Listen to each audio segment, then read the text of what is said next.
오늘 우리는 이 로마서 11장 11절부터 15절 말씀을 본문으로 하나님의 열심에 동참하자라는 제목으로 함께 말씀을 나누도록 하겠습니다. 우리는 그 지난주에 그 구원이 하나님의 은혜 아니면 인간의 완벽한 행위 그 둘 중에 하나로만 구원을 받을 수 있는 것인데 그 어떤 사람이라도 완벽한 행위를 할 수는 없으므로 하나님의 구원은 오직 하나님의 은혜로만 그러니까 믿음으로 말미암아 주시는 구원을 베풀어 주시는 그 은혜로만 우리가 받을 수 있다는 사실을 깨달아야 된다라는 얘기를 함께 나눴습니다. 그러나 이스라엘 백성들은 안타깝게도 이러한 하나님의 은혜를 끝끝내 거부해서 결국은 그 예수님을 지금도 보지 못하고 듣지 못하고 깨닫지 못해서 율법의 노예로 살아가고 있다. 늘 허리가 굽어진 상태로 살아가고 있다라는 얘기를 지난주에 함께 나눴습니다. 그래서 그 이야기를 나누면서 이와 관련된 세 가지 이야기를 나눴는데요. 그 중에 첫 번째 이야기가 무엇이었을까요? 찔림이 있는지 확인하자.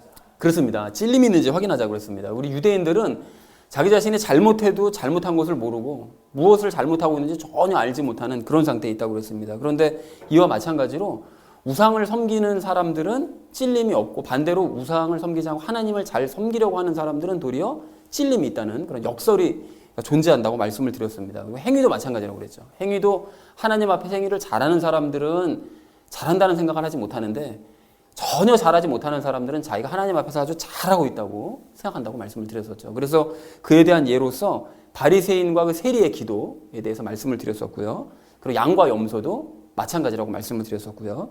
그래서 우리가 이 찔림이 우리 마음 가운데 있다면 우리가 유대인들과는 달리 눈과 귀가 열려 있다는 증거니 우리가 그것으로 인해서 감사하자라는 얘기를 첫 번째로 함께 나눴습니다. 자, 그런가 하면 우리의 두 번째로 나눴던 이야기는 무엇이었을까요? 믿고 감사하자. 그렇습니다. 믿고 감사하자라고 그랬습니다. 우리가 그 찔림이 있다고 찔림이 있으면 혹시 찔림이 너무 크면 혹시 이것 때문에 내가 구원을 못 받는 건 아닌가라는 그런 걱정을 할 수도 있지만 걱정할 필요가 없다고 그랬죠. 그래서 찔림이 있다는 것이 곧 우리 안에 성령님께서 계시는 증거라고 말씀을 드렸습니다. 그런데 그렇게 우리가 구원을 받은 것이 확실함에도 불구하고 우리는 예수님보다 우상을 더 사랑할 수가 있다고 그랬었죠. 우리 안에 있는 죄 때문에 과거 습관에 따라서 우상을 더 사랑하는 경우가 종종 생길 수 있다고 그랬습니다. 그런데 그것을 당연시하지는 말고 우리가 예수님을 더 사랑해 가야 되는데 그러면 예수님을 더 사랑하려면 어떻게 해야 되느냐? 결국은 우리가 말씀 붙잡고 말씀대로 이루어질 것을 우리가 믿어야 된다. 그 말씀을 드렸습니다. 그래서 가령 돈 우상을 내가 혹시라도 섬기고 있다면 성경 말씀에 나와 있는 그 부자 청년에 관련된 말씀들을 우리가 붙잡고 그렇게 재물을 우리가 그 귀중하게 여기지 않을 때 하나님께서 모든 것들을 다 채워주시더라. 그리고 내가 가지고 있는 것들을 소모하는 것들도 우리가 성경 말씀에 있는 그 바울이 복음을 전파했었던 유럽 교회들 우리가 그 말씀을 붙잡으면 그렇게 내가 가난한 교회들과 가난한 사람들을 위해서 내 것을 소비하면 되겠구나라는 것을 말씀을 붙잡고 우리가 방향을 잡아가자고 그랬습니다. 자, 그런가 하면 마지막 세 번째로 우리 나눴던 이야기가 무엇이었을까요? 예수님을 닮는 삶에만 관심을 가져 살자. 그렇습니다. 예수님을 닮는 삶에만 관심을 가지고 살자고 그랬습니다. 그래서 앞에 우리가 말씀드렸던 찔림이 나에게 있고 또 우리가 그렇게 나의 우상을 이렇게 버릴 수 있는 그런 믿음을 가지고 우리가 살아갈 수 있도록 만들어주신 하나님께 감사하다면 하나님께서 원하시는 삶, 즉 예수님을 닮아가는 삶을 살아내자라고 말씀을 드렸죠. 그런데 그 주의하실 것은 예수님을 닮아가는 삶을 살면서 실패를 해도 괜찮습니다. 넘어져도 상관없습니다. 왜냐하면 죄가 넘치는 곳에 은혜가 넘치도록 부어주시는 우리 하나님이시기 때문에 실패해도 넘어져도 다시 일으켜서 또 기회를 주시는 우리 하나님께 감사하면서 그 일을 믿음으로 끊임없이 구해가자라는 얘기를 마지막 세 번째로 나눴습니다. 그래서 사랑하는 우리 나눔 있는 교회 성도님들 모두는 단 한 분도 빠짐없이 이와 같은 삶을 사셔서 예수님을 닮은 우리 각자요 교회를 만들어가는 저와 여러분 되어주시기를 다시 한번 주님의 이름으로 간절히 축원을 드립니다. 오늘도 이제 지난 시간 말씀과 이제 연결지어서 오늘 본문 말씀을 주제를 먼저 이제 살펴볼 텐데 지난 시간뿐만이 아니라 우리가 나눴었던 그 이전에 그 11장 전체 내용을 먼저 정리를 하고 그 연결선상에서 이제 오늘 주제를 함께 이야기를 나누도록 하겠습니다. 우리가 11장 처음 시작할 때 어떤 얘기를 나누는가 하면 하나님께서는 유대인들에게 참된 복음을 전하게 하셨는데 안전하게 아니고 분명히 전하게 하셨죠. 그런데 유대인들은 그것을 듣지도 않았고 믿지도 않았고 그래서 이방인들이 먼저 믿음을 가지게 되었다라는 얘기를 11장 처음 시작하면서 이야기를 나눴습니다. 자, 그런데 이렇게 먼저 믿음을 가졌음에도 불구하고 이방인들이 먼저 믿음을 가졌음에도 불구하고 하나님께서는 유대인들에게 마지막 구원의 기회를 남겨두셨다는 거죠. 그러니까 이방인들이 먼저 믿음을 갖고 믿으라고는 유대인들은 안 믿었으니까 이 꼴 보기 싫은 것들 구원의 기회도 안 줘. 이렇게 하시는 것이 아니라 구원의 기회를 남겨두셨다는 거예요. 자, 그런데 그 구원은 어떻게 그럼 그 기회를 받을 수 있는 것이냐? 그 기회는 오직 지난주에 나눴던 것처럼 믿음으로 말미암아 하나님께서 믿는 자들에게 그 베푸시는 그 은혜로 말미암아 그 구원을 얻을 수 있는 건데 유대인들은 눈이 멀어서 여전히 믿지는 않고 행위에만 열심을 내고 있으니 이게 정말 답답할 노릇이다라는 것이 지난주 이야기였었죠. 그래서 그와 연결지어서 오늘은 이 얘기를 하는 것인데요.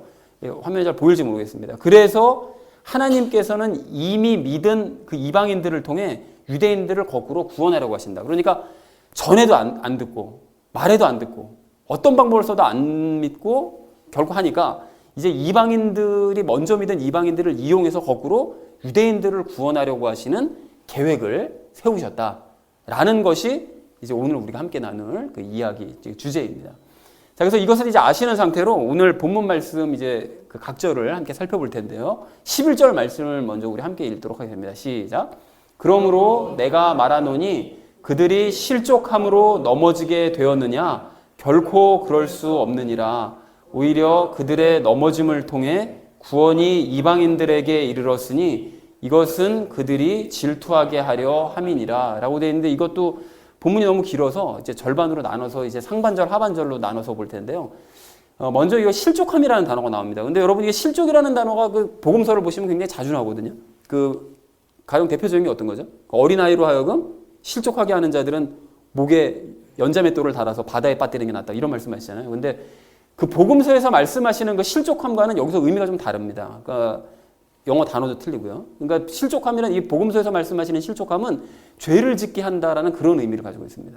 그러니까 어린아이에게 행위로 열심을 내게 하는, 그러니까 바리새인들을 겨냥하신 거죠. 행위로 열심을 내게 해서 구원을 받게 하는 것 같은 그런 죄를 지게 하는 자들은 연자맷돌을 목에 달아서 이제 바다에 던지는 게 낫다. 이렇게 말씀하시는데 여기서 말씀하시는 이 실족함은 실패하다라는 그런 의미를 가지고 있습니다. 우리가 그냥 전체 내용상으로도 그렇고요. 자, 그래서 그걸 이제 알아두시는 상태로 그 다음에 넘어지게 되었느냐라는 이 단어도 그 뒤의 내용과 연결시켜서 이제 해석을 해보시면 넘어진 상태로 그냥 끝이 나버렸느냐, 유대인들은 그냥 그걸로 기회가 그냥 완전히 없어진 것이냐, 이제 그런 의미라는 것이죠. 자, 그리고 이제 하반절 말씀은 이렇게 되어 있는데요. 넘어짐을 통해 구원이 이방인들에게 이르렀다라고 되어져 있는데요. 그러니까 유대인들이 이렇게 실패해서 넘어졌기 때문에 그래서 구원의 기회가 이방인들에게 이제 주어졌다라는 그런 의미가 되는 거죠. 별로 어렵진 않습니다.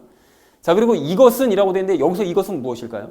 여기서 이것은 바로 그 위에 있는 구원이 이방인들에게 이르게 된 것은, 그러니까 구원을 이방인들이 구원의 기회를 갖게 된 것은 이라는 뜻인데요.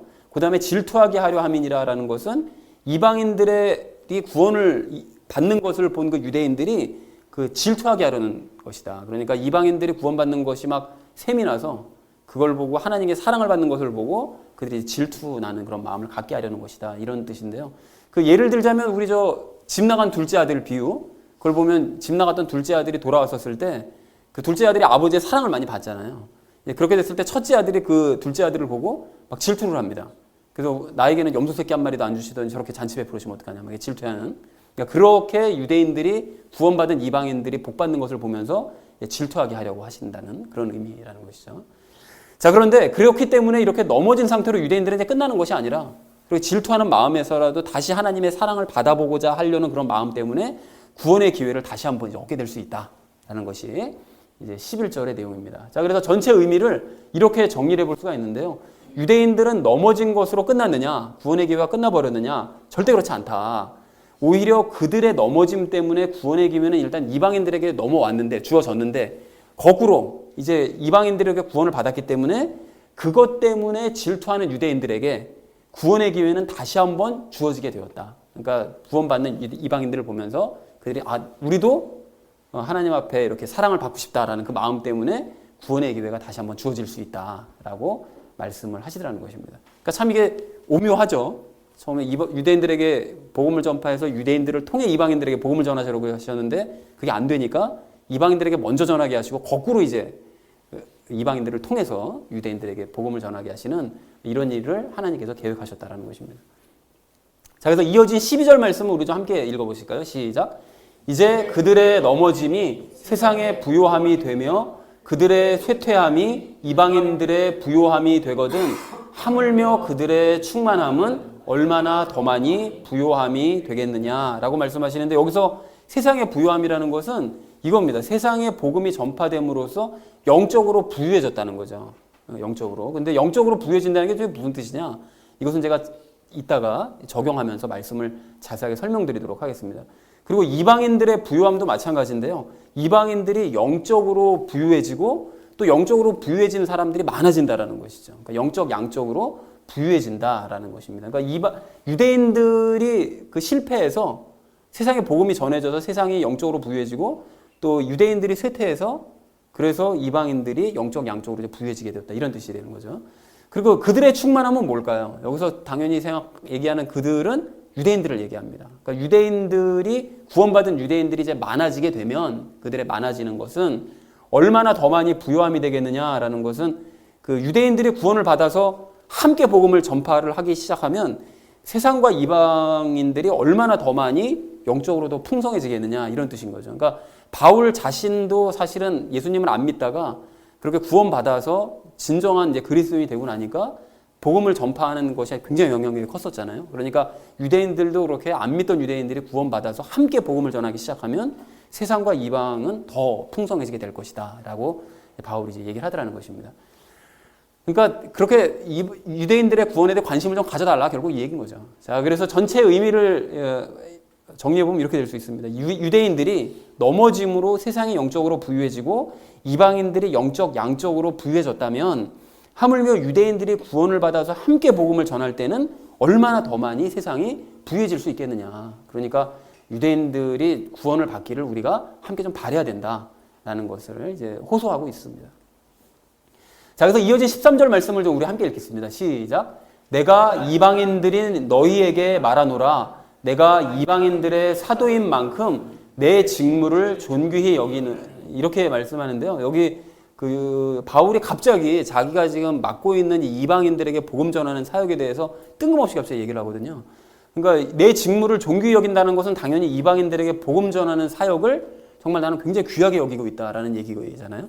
근데 왜 이 얘기를 갑자기 뜬금없이 유대인들의 구원에 대해 얘기하다가 갑자기 자기가 사역을 굉장히 귀하게 여긴다라는 얘기를 왜 했는가 하면, 이게 이유가 있습니다. 그러니까 자신의 사역이 유대인들의 구원과 관련이 있기 때문에 이 얘기를 한 거예요. 그러니까 자기가 이방인들에게 복음을 전하는 걸 귀하게 여기면 여길수록 유대인들도 더 구원을 받을 수 있다는 것을 얘기하고 싶어서 지금 이 얘기를 한 것입니다. 자, 그래서 그것이 구체적으로 어떤 내용인지는 제가 다음 절에서 말씀을 드리겠습니다. 그래서 전체 의미는 이렇게 볼 수 있는데요. 바울, 나는 이방인인 너희가 좀 알아줬으면 좋겠다. 뭘 알아줬으면 좋겠는가 하면, 나는 이방인들의 사도인 만큼, 이방인의 사도로서 내가 부름을 받은 만큼 이방인들에게 복음 전하는 것을 나는 굉장히 존귀히 여기고 있다. 나 결코 이것을 하찮게 여기는 것이 아니라 정말로 이 일을 정말 너무나 소중하게 여기고 귀하게 여기고 있다라고 얘기를 하고 있습니다. 그럼 왜 이걸 그렇게 귀하게 여기고 있는 것이냐? 그 다음 절에서 그걸 얘기를 하고 있는데요. 우리 함께 읽겠습니다. 시작. 이것은 내가 어찌하든지 내 살붙인 그들을 자극하여 경쟁하게 함으로 그들 중에 얼마를 구원하려 함이라 라고 말씀합니다. 그래서 여기서 그들을 자극한다는 것은 당연히 그 이방인들이 아까 전에 말씀드렸듯이 하나님 앞에 이제 구원받고 사랑을 받으면 그것 때문에 유대인들이 이제 자극을 받는, 그래서 저것들이 왜 이렇게 사랑을 받지? 하나님의 사랑을 받지? 사랑을 받는 것이 눈에 보이는 거죠. 그래서 그 자극을 좀 받아서 경쟁하게 함으로, 그러니까 저들도 유대인들도 하나님의 사랑을 받고 싶은 그 마음에 이방인들처럼 우리도 하나님의 사랑을 받고 싶어서 복음을 듣고자 서로 이제 경쟁하게 함으로라는 그런 뜻입니다. 자, 그래서 이제 얼마를 구원한다고 되어 있는데, 그 유대인들 중에 얼마를 구원한다고 되어 있는데, 예전에도 말씀드렸듯이 유대인들은 모두가 다 구원받는 것이 아닙니다. 그 많은 사람들이 생각하기를 이 로마서 11장 말씀을 보면서 유대인들은 예수님을 믿지 않아도 그들은 선민이었기 때문에 모두가 다 때가 되면 한꺼번에 다 구원받는다라고도 굉장히들 많이 알고 있어요. 하지만 그것이 아닙니다, 결코. 그들 중에 얼마를 구원한다는 것은 모두가 구원받는 것이 아니라 믿는 자들, 그 중에서 믿는 자들이 그 일부가 구원을 받는 것이다라고 바울이 아주 분명히 얘기를 하고 있다는 것을 결코 잊으면 안 됩니다. 자, 그런데 여기서 이제 한 가지 좀 주의하실 점이 있는데요. 이게 뭔가 하면 이 말씀에서 오해하지 말아야 될 것은, 이 말씀을 얼핏 보면 그럼 뭐야?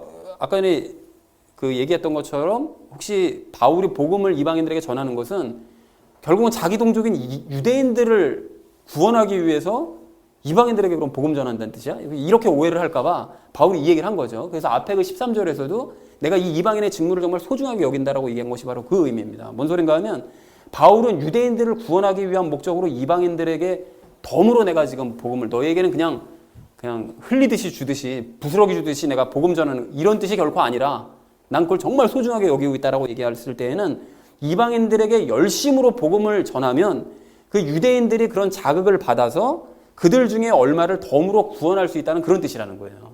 그러니까 오해하지 말라는 거죠. 그러니까 내가 이방인들을 위해서 정말 열심히 사역을 하고 그 사역을 정말 소중하게 여기는 것은 열심히 전해서 너희가 구원을 받고 하나님의 사랑을 많이 받으면 받을수록 그것에 자극을 받은 유대인들이 내 형제들이 덤으로 구원을 몇 명이라도 좀 구원받을 수 있기 때문에 내가 이 사역에 열심을 내는 거다라고 바울이 얘기를 하더라는 것입니다.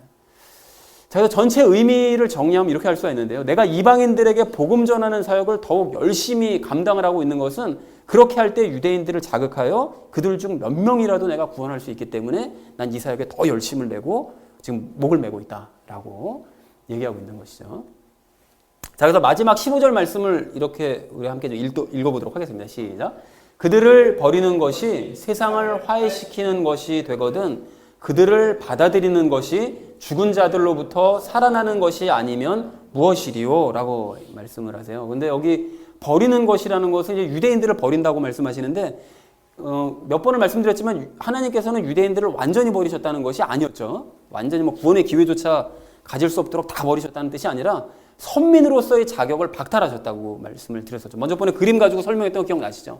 그래서 선민으로서 자격을 박탈하시고 이제 한 인간으로서 예수님을 믿을 기회와 권리는 남겨두셨다라고 말씀을 드렸었죠. 자, 그런데 여기 세상을 화해시킨다는 것은 당연히 세상을 하나님과 화해시키는 것. 그것이 그러니까 유대인들의 선민 자격을 박탈해 버리니까 그 복음의 기회가 이방인으로 넘어가서 이방인들이 이제 하나님과 화해가 되었다 이런 의미가 되는 거죠.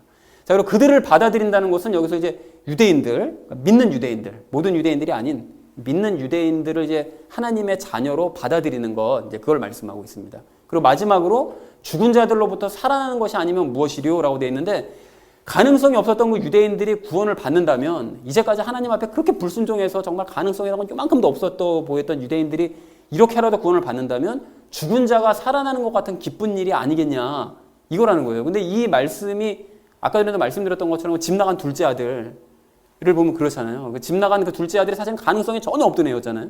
그 아버지 살아계신 아버지한테 유산 달라고 그러고 돌아가지도 않았는데 그리고 나가서 허랑방탕하게 다 쓰고 왔었던 전혀 가능성이 없었던 그 둘째 아들이 돌아왔을 때 죽은 자들로부터 살아난 것 같은 그런 그 아버지의 그 마음이 그렇게 고백을 하셨던 것처럼 똑같다라는 거죠. 그러니까 유대인들이 그렇게 가능성이 없었던 애들이 구원을 받으면 우리가 함께 기뻐해야 마땅한 일이 아니겠냐라는 것을 이제 바울이 호소하는 것입니다. 그러니까 이렇게 해서 우리 함께 기뻐해줬으면 좋겠다라고. 자, 그래서 전체 의미가 이렇게 정리돼 볼 수가 있는데요. 유대인들에게서 선민의 자격을 박탈함으로써 세상 사람들이 하나님과 화해하게 되었다면, 뭐 그렇다고 이게 유대인들의 뭐 자랑이 될 수는 없겠지만, 어쨌든 그래서 너희가 하나님과 이제 화해하게 되었고, 그렇게 친밀하게 되었다면, 이제 믿는 유대인들을 하나님의 자녀로 받아들여 주실 때에는 죽은 자가 부활한 것처럼 함께 기뻐해야 마땅한 일 아니겠냐. 당연합니다. 우리가 뭐 유대인들이 믿어서, 예수님을 믿어서 우리의 한 형제자매가 된다면 그들을 전혀 거부할 이유가 없죠. 당연히 함께 기뻐하게 될 것입니다. 그래서 그것을 바울이 호소를 하고 있더라는 것이죠. 자, 그래서 이렇게 각 절을 이제 정리를 했다면 이제 본문 전체 말씀을 이렇게 정리해 볼 수 있는데요. 유대인들이 실패하여 넘어졌기 때문에 이방인들에게 구원의 기회가 주어질 수가 있었다라고 얘기하고요. 그들의 넘어짐으로 유대인들이 넘어짐으로 세상과 이방인들이 이제 부유해졌다면, 영적으로 부유해졌다면 그들이 구원될 때는, 구원을 받을 때는 더 세상이 또 이방인들이 부유해지게 될 것이다 라는 것이 12절 말씀이고요. 그래서 바울 나는 그래서 더욱더 이방인들에게 열심히 지금 복음을 전하고 있다라는 것이 이제 13절 말씀인데, 그것은 그렇게 복음을 열심히 전하는 것은 유대인들을 자극하여 그들 중 얼마를 구원하고자 하는 목적도 나는 가지고 있다. 그러니까 너희에게 복음 전해서 너희가 하나님을 잘 믿게 되는 것도 난 목적이긴 하지만 그거를 통해서 유대인들 몇몇도 구원하는 것도 난 더불어서 그런 목적을 함께 갖고 있다라고 14절에서 얘기를 하고 있습니다. 자, 그리고 마지막 15절에서 이렇게 얘기하는데요. 그들이 선민의 자격을 박탈당하여 세상 사람들이 하나님과 화해를 했다면 그들이 구원을 받을 때는 죽은 자가 부활한 것처럼 함께 좀 기뻐해 줬으면 정말 좋겠다. 이렇게 지지리도 말을 안 듣는 이런 족속들이 구원을 받으면 그것이 얼마나 기쁜 일이냐, 우리 하나님 안에서라고 바울이 마지막으로 얘기를 하더라는 것이죠. 자, 그래서 오늘의 그 말씀 결론을 이렇게 맺어볼 수가 있는데요. 유대인들이 실패하여 넘어짐으로써 이방인들에게 구원의 기회가 이제 주어졌다. 자, 그리고 이방인들의 거꾸로요.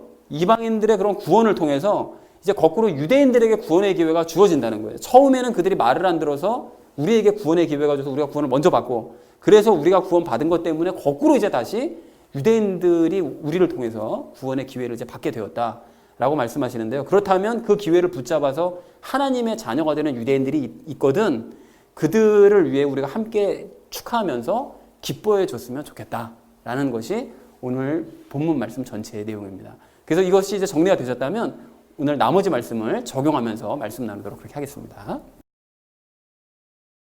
자, 그래서 이방인들을 통해서 우리가 거꾸로 이제 유대인들이 구원의 기회를 얻게 되었다는 사실을 알게 된 우리가 오늘 이제 첫 번째로 함께 나눌 이야기는 하나님의 열심에 주목하자라는 것입니다. 여러분, 그동안 제가 이렇게 종종 말씀을 드려왔던 것처럼 유대인들은 역사 내내 하나님께 불순종을 했습니다.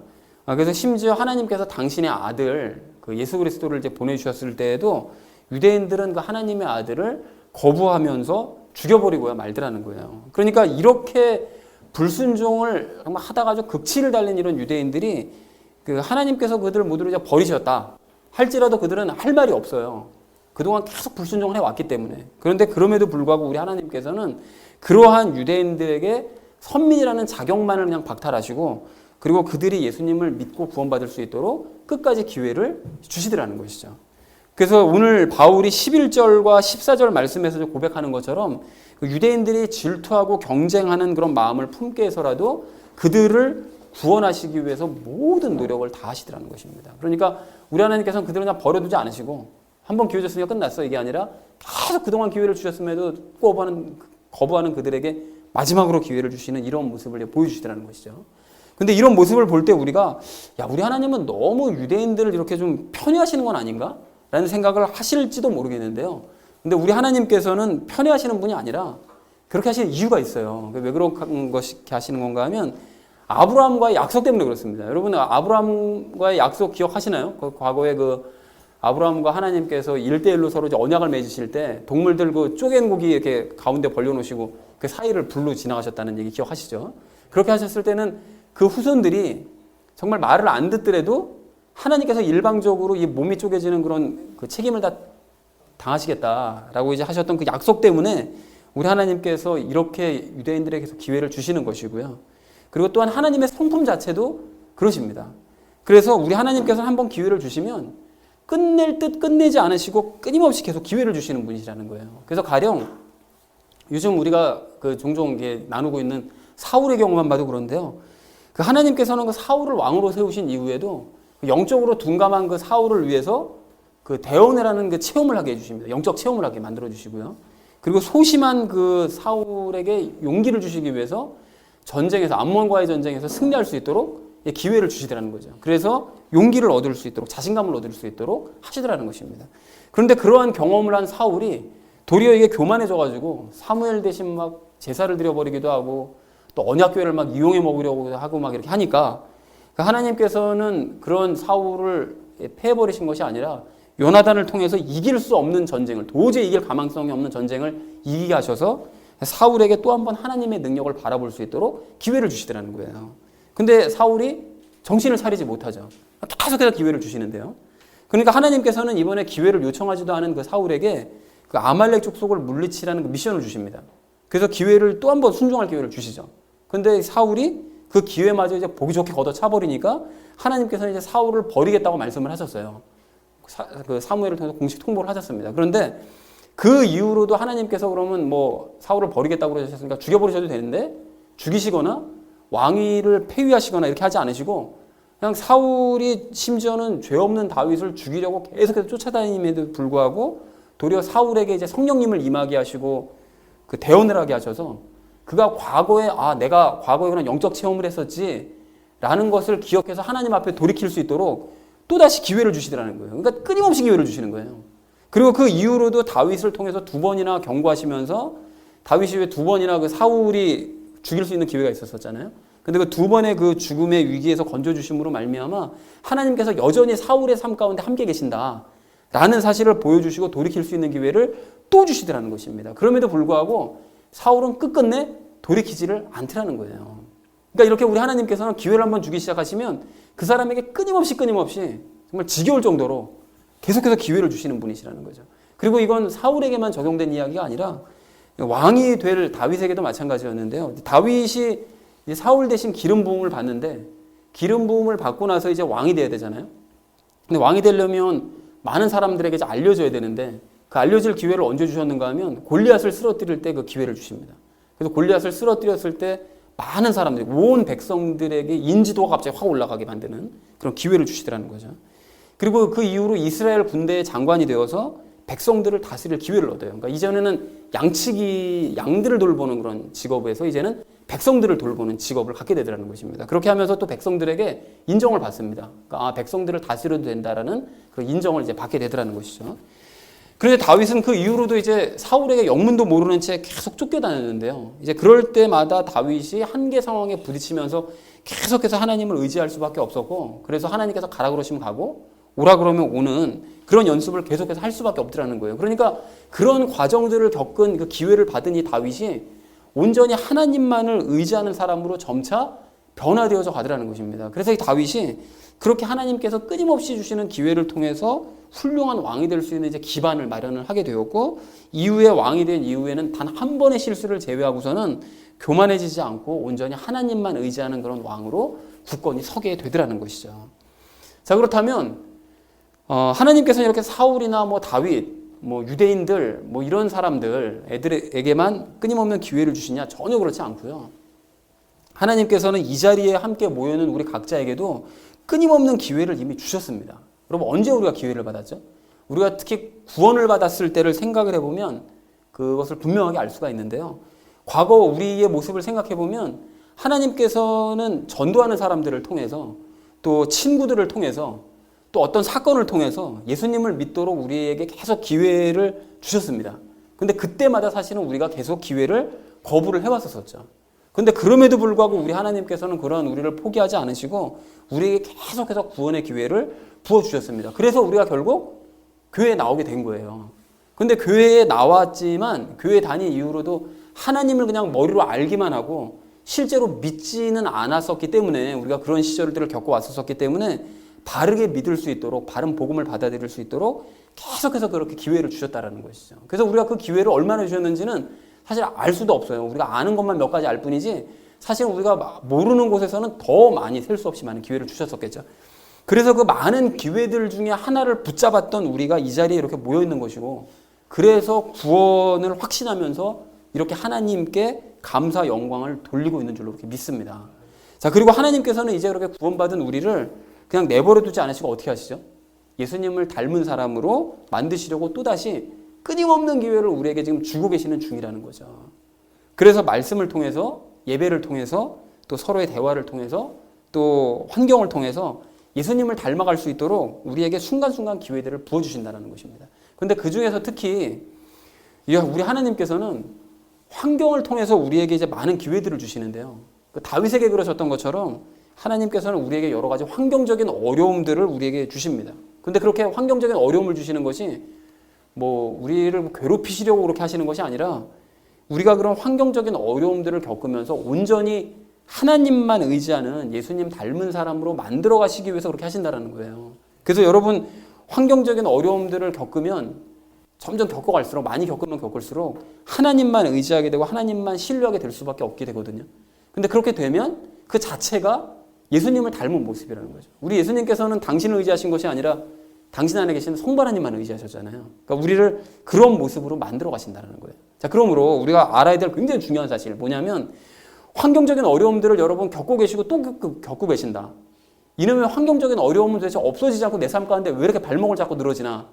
여러분, 이렇게 생각이 되신다면 지금 당장은 것이 힘드시고 또 스트레스도 받으실 수 있고 또 때로는 심한 불평이 튀어나오실 수도 있겠지만, 그러한 상황들을 겪으실 때마다 이거 하나님께서 나를 예수님 닮도록 만드시려고 지금 기회를 주시는 상황이로구나. 이것을 여러분 빨리 인식하셔서 그러한 상황 중에 하나님만 내가 의지해야 되겠다. 또 내가 하나님께서 이루실 것을 내가 빨리 믿어야 되겠다. 이것을 믿는 기회로 여러분 삼으시기 바랍니다. 어려운 일을 겪으실 때마다. 그렇게 하시면 마음이 평안해지실 거예요. 아, 내가 지금 눈앞에 보이고 있는 이 상황이, 이 상황 자체가 지금 이게 내가 힘들긴 하지만 이거에 주목할 때가 아니라 이게 지금 기회로구나, 기회. 이걸 생각하시면 마음이 훨씬 평안해져요. 그리고 결과적으로 예수님을 닮아갈 수 있게 될 것이고, 그렇게 닮아가게 되면 환경적인 이런 어려움들은 이미 도구로 쓰시기 위해서 나협해 주신 것이기 때문에 이미 도구로서의 기능이 끝났잖아요. 그러면 그런 환경적인 어려움들은 사라지게 만드세요. 그리고 앞으로 또다시 어려움들이 나에게 또 닥쳐온다 할지라도 이제는 익숙해져 있기 때문에 다른 어려움들이 더 이상 어려움으로 느껴지지 않게 된다는 것입니다. 자, 그리고 이러한 나의 모습을 보는 이제 주변 사람들은 점차 내가 업그레이드 되어져 가는 거죠. 그럼 그런 나의 모습을 보는 주변 사람들은 나를 통해서 예수님을 보게 될 것이고 또한 그런 삶에 도전을 받게 될 줄로 믿습니다. 사랑하는 우리 나눔 믿는 교회 성도님들 모두는 오늘 말씀을 통해서 하나님께서 나의 구원과 구원 이후의 삶을 위해 얼마나 열심히 일하고 계시는지를 여러분 깨달으시기 바랍니다. 여러분 그렇다면 더 이상 환경적인 어려움 때문에 불평하지 마시고 매 순간 그 기회를 붙잡으심으로 말미암아 예수님을 닮아가는 지름길로 걸어가시고 그래서 예수님을 닮고 주변 사람들에게 도전을 주시는 저와 여러분 되어지시기를 주님의 이름으로 간절히 축원을 드립니다. 자, 이방인들을 통해 유대인들이 구원의 기회를 얻게 되었음을 이제 알게 된 우리가 오늘 두 번째로 나눌 이야기는 경쟁을 합리화하지 말자라는 것입니다. 여러분 오늘 11절 말씀을 다시 한번 좀 보십시오. 뭐라고 얘기하죠? 바울은 유대인들이 질투하게 한다라고 말을 하고요. 그리고 14절 말씀도 보시면 뭐라고 얘기하죠? 유대인들로 하여금 경쟁하게 한다라고 말을 합니다. 그런데 이 말은 바울이 일부러 질투심을 유발한다거나 경쟁심을 유발하겠다 이런 뜻이 전혀 아닙니다. 우리가 아까 살펴봤듯이요.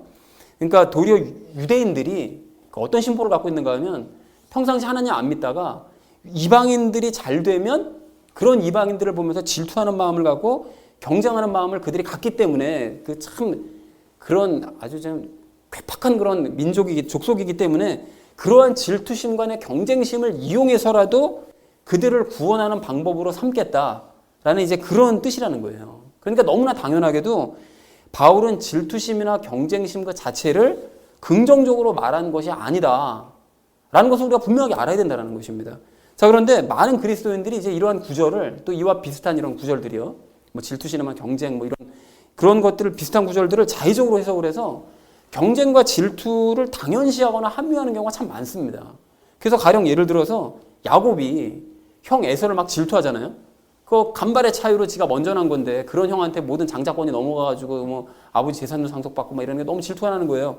그러니까 그 질투심 때문에 장자권을 팥죽 가지고 사려고 한 바로 그 사건을 보면서 많은 그리스도인들이 어떻게 해석을 하는가 하면 하나님의 복을 사모하는 선한 태도로 인식하는 경우가 참 많아요. 참 잘한다 야곱이 저게 잘하는 태도다 이렇게 인식하는 경우가 많습니다. 또한 야곱과 그 엄마 리브가가 합작을 해가지고 아버지 이삭과 형 에서를 속여먹는 사기치는 그래서 에서가 받을 그 축복을 중간에서 뺏으려고 한 것 또한 하나님의 복을 아주 갈망하는 그런 태도요. 또 하나님께서도 그런 야곱의 태도를 인정을 해주셔서 야곱에게 복을 내려주신 것이다. 이제 이렇게 생각들을 하는데 그런 해석은 전혀 성경적인 해석이 아닙니다. 여러분 왜 그것이 성경적인 해석이 아닌가 하면 만약에 그것이 맞다고 하면 우리 하나님께서는 거짓말을 옹호하는 분이 되고 또 눈속임과 싸움질을 장려하는 분이 될 수밖에 없다는 거예요. 복받기 위해서 사람을 적당히 속여도 돼. 이걸 장려하는 분이 될 수밖에 없다는 거죠. 그러니까 복을 받기 위해서 사람들이 이런 생각 많이 하거든요. 복을 받기 위해서 수단과 방법을 가리지 않는 그 야곱이 복에 대해서 아무런 관심도 없는 에서보다 훨씬 낫다. 하나님의 복 받기 위해서 이렇게 막 분투하고 막 거짓말을 해서라도 받아내려고 하는 그 열심이 아무 생각 없는 에서보다 훨씬 나은 거야. 이런 해석은 물질을 사랑하는 자들이 만들어내는 거짓말이라는 거예요. 말도 안 되는 해석이라는 거죠.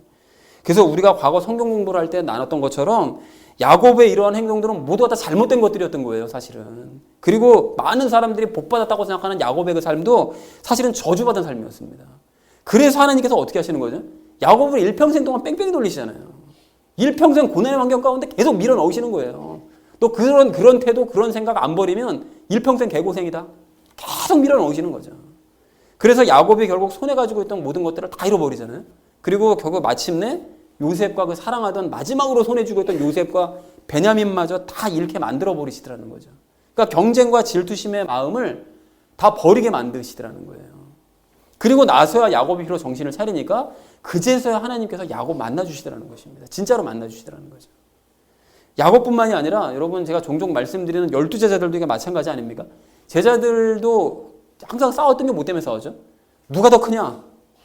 네가 더 크냐? 내가 더 크냐? 네가 수제자야? 내가 수제자야? 이거 가지고 맨날 싸운 거잖아요. 그런데 그럴 때 예수님께서 그런 제자들을 바라보시면서 어이구 내 제자들 아주 패기 있게 잘 싸운다 이러면서 우리 예수님께서는 경쟁을 더 부추기셨냐? 당연히 안 그러셨죠. 우리 예수님께서는 그런 제자들이 그 문제로 싸울 때마다 제자들을 아주 심하게 크게 꾸짖으셨습니다. 왜 그러셨을까요? 그러한 제자들의 이 경쟁과 질투의 마음이 예수님의 가르침과는 완전히 상반되는 마음이었기 때문에 그렇게 꾸짖으셨던 거였다는 것이죠. 여러분 생각해 보십시오. 경쟁하는 마음을 가지고 있는데 서로 사랑할 수 있습니까? 상대방과 지금 내가 경쟁해가지고 내가 저 위에 올라서야 되는 그런 마음을 가지고 있는데 저게 사랑이 되겠어요?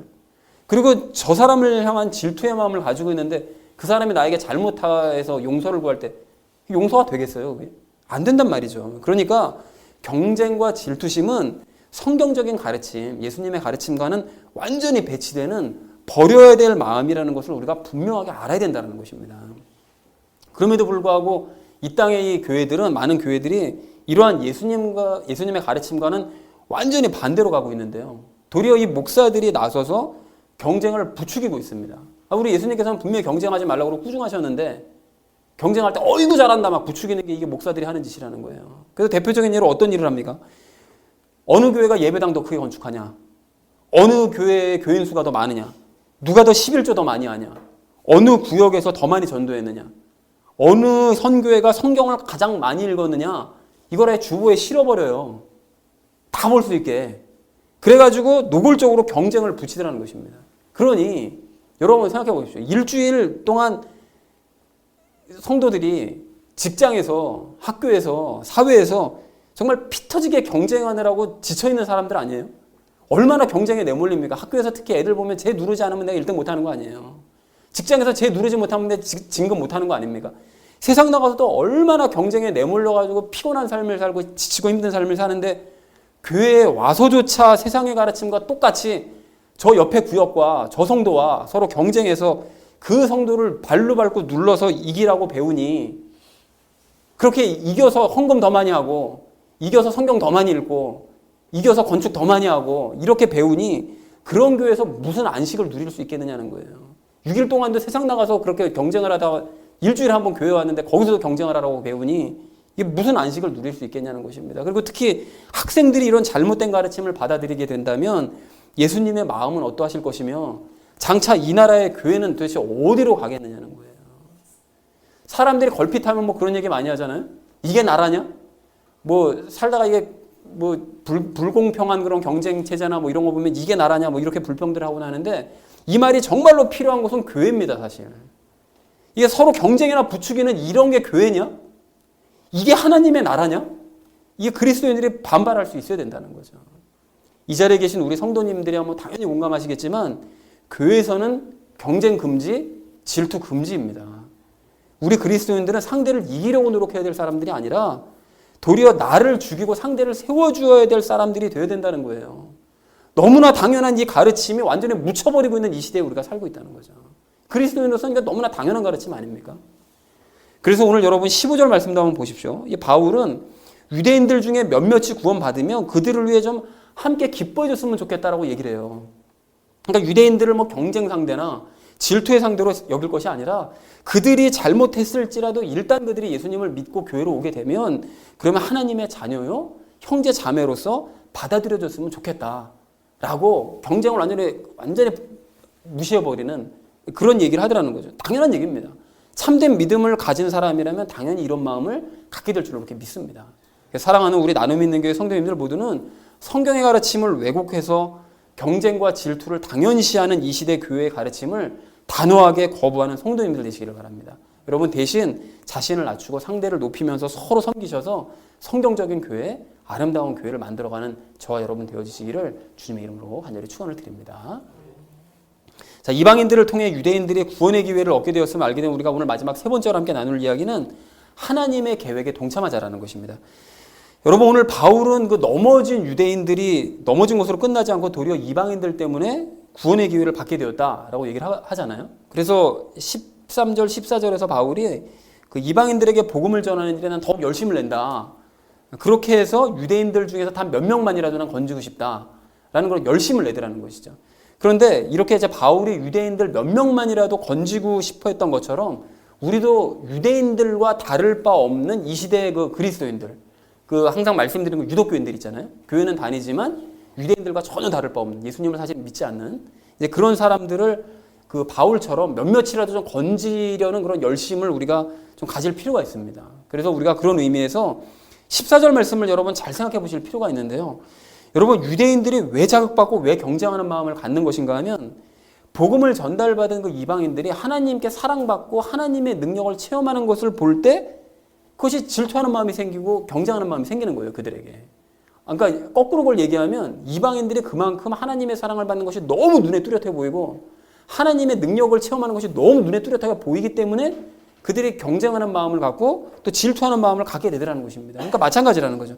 우리 주변에 있는 그 유대인들과 다를 바 없는 그 그리스도인들을 우리가 건지고 그들을 변화시키려면 우리가 어떻게 해야 되는 거죠?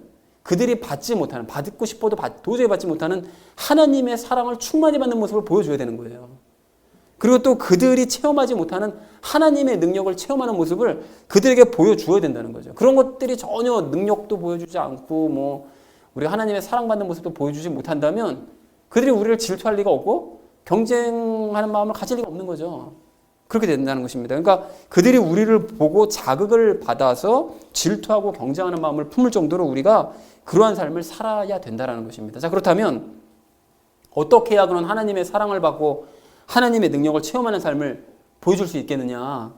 여러분, 그러기 위해서 먼저 아셔야 될 것이 있는데요. 그들의 특징을 먼저 알 필요가 있습니다. 그러니까 유대인들과 다를 바 없는, 유대인들도 마찬가지고 유대인들과 다를 바 없는 그 그리스도인들의 대표적인 특징이 무엇인가 하면 그 유대인들처럼 부와 명예와 권세, 성공 이런 환경적인 그런 어떤 그 요인들을 굉장히 그들은 중요하게 여겨요. 그래서 그들은 자기들보다 환경이 더 좋으면 그러면 자신이 남들보다 자기가 환경이 더 좋으면 그 남들보다 자기가 더 기쁘고 평안하고 행복하다라고 생각들을 합니다. 그리고 그것이 하나님의 사랑을 받는 것이고 하나님의 능력을 우리가 받고 있는 것이다라고 착각들을 한다는 거예요. 그러나 그러한 생각은 자신보다 환경이 못한 사람들과 비교할 때나 생기는 쾌감이요 일시적인 안도감일 뿐이라는 거예요. 그게 거짓 기쁨이고 거짓 평안이고 거짓 행복이라는 거죠. 그들은 그것이 자기들이 정말 환경적으로 풍성하게 누리면 그것이 정말 기쁘고 행복하다고 여기지만 거짓 기쁨이고 거짓 행복이라는 것입니다. 여러분, 얼마 전에 그 어떤 한 주부가 그 게시판에 글을 올린 것을 봤는데요. 이제 그분 남편이 이제 월급 받는 일반 그냥 회사원, 직장인이었었고요. 자기는 일을 하지 않고 자녀들 둘을 돌보는 그냥 전업주부다라는 그런 소개를 했더라고요. 근데 그분이 이제 뭐라고 글을 썼는가 봤더니 남편의 월급이 그렇게 많지 않대요. 그리고 자신은 그 월급을 이제 쪼개서 뭐 공과금 내고 세금 내고 이제 필요한 것들에 사용을 하고 그리고 좋은 곳에 가서 외식을 하지는 못하지만 애들 데리고 한 달에 뭐 한두 번 정도 나가서 이제 뭐 외식 같은 거, 뭐 중국집 같은 데 가서 외식한다고 그래서 써놨던 것 같아요. 그리고 외식하고 아이들이 사달라는 거 좋은 것으로 사주지는 못하지만 인터넷 쇼핑으로 여기저기 뒤져서 가성비 좋은 것으로 이렇게 사주면서 살고 있다. 이제 그런 종류의 글을 올렸습니다. 그러면서 그 주부가 자신과 그 자신의 가족들이 객관적으로 볼 때는 넉넉한 형편이 당연히 아닌데 좀 모자라다 싶은 그런 형편으로 살고 있지만 우리는 행복감을 느끼면서 기쁘게 살아가고 있다. 그러니까 나와 비슷한 처지에 있는 사람들도 나와 같은 마음을 가지고 힘내면서 화이팅 하면서 살았으면 좋겠다. 뭐 이런 취지의 글을 올렸습니다.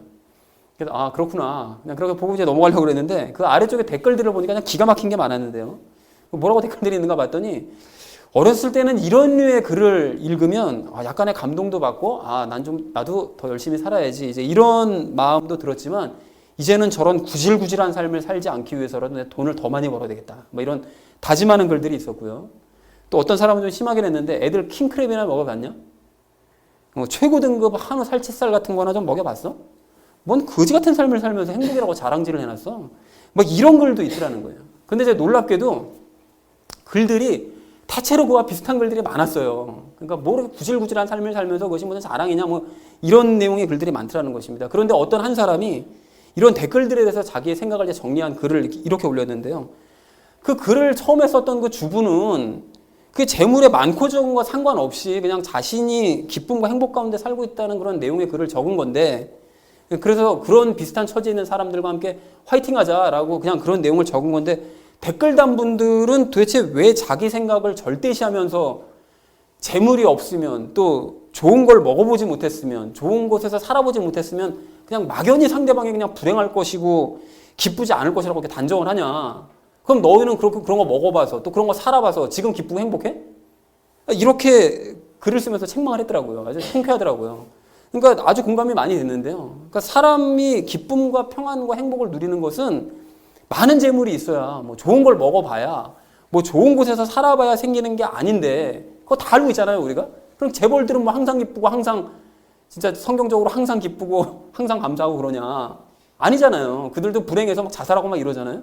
그러니까 그게 아니라는 거 안단 말이죠. 근데 그걸 알면서도 사람들이 좋은 환경을 누려야만 기쁘고 행복한 것이고 그렇지 않으면 그건 불행하고 슬픈 것이다.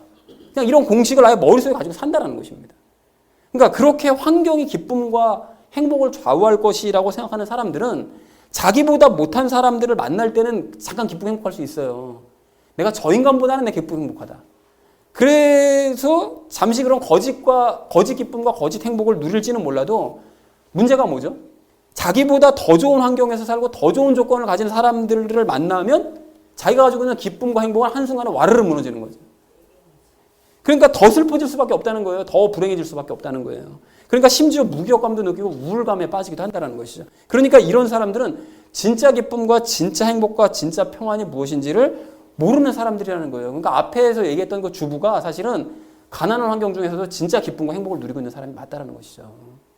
그래서 우리도 마찬가지라는 것입니다. 여러분, 이런 식으로 환경이나 중시하는 그 유대인과 다를 바 없는 그런 그리스도인들, 그 사람들을 자극해서, 오늘 바울처럼 자극해서 그 사람들의 좀 다른 복음을 가져서 믿음을 가졌으면 좋겠다라고 그걸 전달하려고 한다면 우리가 그들보다 더 부명의 권세를 강조하면서 더 많이 가지고 더 유명해지고 그들보다 더 힘을 가지고 더 성공해야 되느냐? 절대로 아니라는 거예요. 그렇게 하면 그들에게 환경적으로 뛰어난 모습을 보여주면 일시적으로는 그들에게 자극 줄 수 있을 거예요. 일시적으로는 부러움을 줄 수 있겠죠. 그런데 그러한 환경적인 요인들은 방금 말씀드린 대로 상대적인 것이기 때문에 그들이 우리를 보다가 예수 믿으면 저렇게 부자 되는 거야? 근데 더 부자 된 사람 보면 예수 믿는 거 소용도 없네. 안 믿는 애들이 더 잘 사네. 이렇게 될 수 상대적인 것이기 때문에 문제가 되는 것이고 또 하나님의 능력이 아니고서라도 그거는 얻을 수 있는 것들이기 때문에 그런 것으로는 절대로 하나님의 능력과 사랑을 보여줄 수 없다는 것입니다. 그럼 어떻게 되느냐? 오늘 12절 말씀에 답이 있다는 거예요. 여러분 뭐라고 되어 있습니까? 부요해져야 된대요. 부요해져야 된대요. 아까 이 부요함이 어떤 부요함이라고 그랬죠? 여기서의 부요는 양적으로 많아지는 것도 물론 포함이 되긴 하지만 영적으로 근본적으로는 영적으로 풍요해지는 것을 의미한다고 그랬습니다. 그러면 영적으로 풍요해지는 것이 뭐냐? 환경적인 것만을 중요하게 생각하는 사람들은 도저히 얻을 수 없고 다다를 수 없는 그 풍요함. 그게 뭘까요? 하나님과의 친밀한 관계에서 오는 환경을 초월한 기쁨과 평안과 행복감이 바로 그 풍요함이라는 것입니다. 하나님으로 인해 생기는 그 풍요함. 그래서 가령 아까 전에 우리가 처음 시작했던 그 찬송이에요.